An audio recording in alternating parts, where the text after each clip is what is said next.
عليكم ورحمة الله وبركاته. أهلا وسهلا ومرحبا بكم في قناة كلام في الكورة. هنغير الفكرة النهاردة، هنبدأ بقى بحاجة جديدة. هنتكلم في حاجة جديدة، هنتكلم عن كأس العالم للأندية. يعني كأس العالم للأندية ده بطولة بيستناها النادي الأهلي. يعني بصراحة احنا المرة دي وصلنا بصفتنا إن احنا وصيف دوري أبطال أفريقيا بعد فوز الوداد علينا في المغرب في بطولة دوري أبطال أفريقيا. والوداد داخل البطولة بصفته هو بقى المنظم، لأن المغرب هي اللي هتنظم البطولة السنة دي. فالوداد داخل بصفته إن هو المنظم، والنادي الأهلي دخل بصفته الوصيف وبصفته ممثل قارة أفريقيا. كأس العالم زي ما قلنا هتقام في المغرب من يومي ليومي. من يوم 1 فبراير 1/2 ليوم 11 فبراير 11/2. تمام، ده المدة الزمنية بتاع كأس العالم. هيبدأ امتى وهينتهي امتى؟ زي ما قلنا من يوم 1 فبراير ليوم 11 فبراير. الفرق المشاركة الفرق المشاركة في كأس العالم.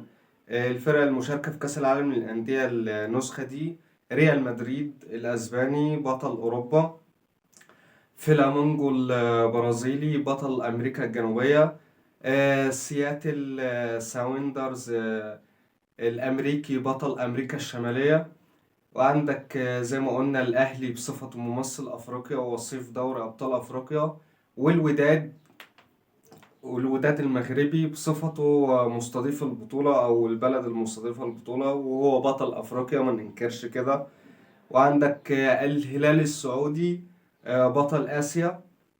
وعندك أوكلاند سيتي النيوزيلندي بطل أوقيانوسي، بطل قارة أوقيانوسي، القارة اللي ظهرت لنا فجأة مش عارفين هننطقها بعد كده ازاي، ولا عيالنا هيتعلموها ازاي.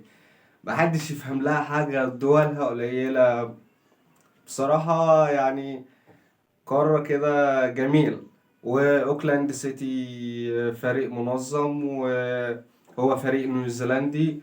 وتقريبا هيبقى الماتش الافتتاحي ما بين النادي الأهلي وما بين أوكلاند سيتي. الماتش الافتتاحي اللي هو هيبقى يوم 1 فبراير افتتاح بطولة كأس العالم للأندية، هيبقى بين النادي الأهلي وبين أوكلاند سيتي النيوزيلندي بطل أوقيانوسيا. وإن شاء الله ربنا يوفق النادي الأهلي ويقدر يكسب ويتخطى المباراة الافتتاحية ويخش على المباراة اللي بعدها. وتقريبا هيبقى يا الهلال يا إما الوداد، يعني يا هيلاعب الهلال السعودي يا إما هيلاعب الوداد المغربي.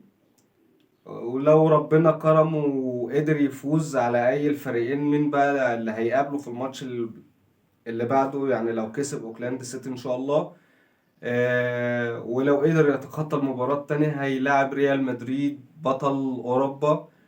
وإن شاء الله يقدر يحقق قدامه نتيجة كويسة ويقدر يوصل للمباراة النهائية. ولو حصل غير كده لا قدر الله هيلعب على المركز الثالث والرابع. لو حصل مثلا اتهزم من ريال مدريد الأسباني أو ما قدرش يتخطاه، هيلعب على المركز الثالث والرابع. وكان الأهلي حقق إنجاز ما حققوش أي فريق في أفريقيا قبل كده، بحصوله 3 مرات على برونزية كأس العالم للأندية. وبصراحة ده حاجة مشرفانا احنا جدا، حاجة مشرفانا احنا كتير، حاجة مشرفة الأهلاوية وحاجة مشرفة الوطن العربي وحاجة مشرفة قارة أفريقيا. يعني إن عندك فريق حصل على 3 ميداليات برونز، مركز تالت في كأس العالم للأندية، بطولة كبيرة جدا. بطولة أي فرقة يعني بتتمنى إنها تشارك فيها. في فرق ما تعرفش عنها حاجة خالص، في فرق ما شاركتش فيها. النادي الأهلي شارك فيها كده، دي لي المرة الثامنة في تاريخه، المرة الثامنة اللي هيشارك فيها النادي الأهلي في كأس العالم للأندية. ولعب عدد مباريات برضو كبير. والنادي الأهلي عنده رقم قياسي أعلى نتيجة فوز. النسخة اللي فاتت كسب الهلال السعودي 4-0 وحقق المركز الثالث بعد ما غلبه 4-0.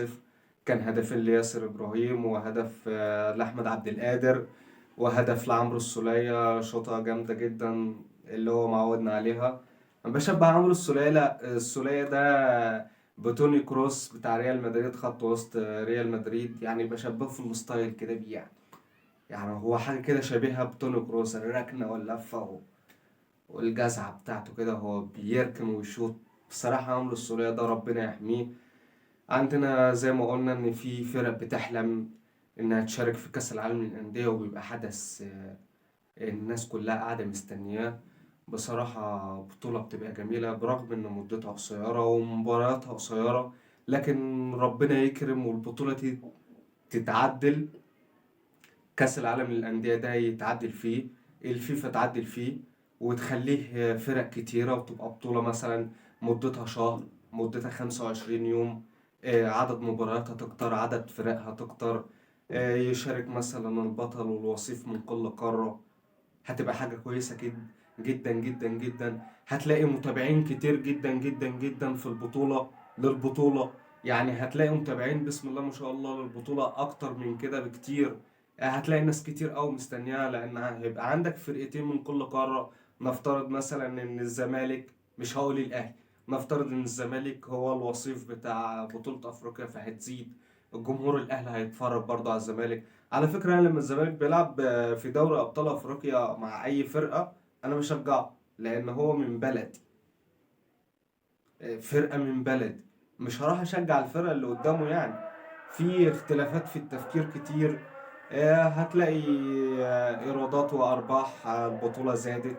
الكلام ده كله هتبقى حاجة كويسة جدا جدا جدا. وإن شاء الله الأهلي يقدر يحقق حاجة كويسة في البطولة دي. ربنا يكرمه يا رب كده دايما، في انتصارات ومزيد من الانتصارات. قلنا الفرق المشاركة اللي هم 7 فرق، الفرقة المستضيفة والست فرق أبطال القارات اللي موجودين. إن شاء الله. آه، النادي الأهلي عنده مباراة يوم الخميس. النادي الأهلي عنده مباراة يوم الخميس الساعة 7 مع المصري البورسعيدي وفيوتشر. بعد ما أزاح النادي الزمالك من المركز الثاني ووصله للمركز الثالث، واحتل فيوتشر المركز الثاني برصيد 26 نقطة. فيوتشر عنده بيراميدز يوم الأربعاء الساعة 5. والزمالك اللي خلاص أصبح في المركز الثالث بفارق نقطة واحدة عن فيوتشر. والزمالك عنده 25 نقطة.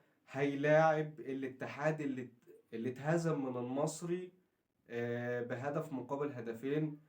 وفيوتشر لما وصل المركز التاني كان فايز على سيراميكا كليوباترا ب3 أهداف مقابل هدفين. كانت مباراة فيوتشر وسيراميكا دي مباراة بصراحة جامدة جدا للي اتفرج عليها. يعني كان سيراميكا متقدم 1، فيوتشر اتعادل. سيراميكا أنهى الشوط الأول 2-1، دخل الشوط التاني فيوتشر اتعادل، وفيوتشر سجل. قال له عنك انت بقى يا سيراميكا، سجل، راح مسجل هدف الفوز. وبكده كانت انتهت المباراة 3-2 لفيوتشر، واحتل بيها فيوتشر المركز الثاني خلفا للأهلي لرصيده 30 نقطة ومتصدر جدول الدوري المصري. وبكده تكون نهاية فيديو النهاردة، وبحب أشكركم على حسن المتابعة. ويا ريت تدعموني وتشتركوا في القناة عشان تكبر بيكوا وليكوا، وإن شاء الله في مزيد من النجاح ليا وليكوا ولكل الناس يا رب. والسلام عليكم.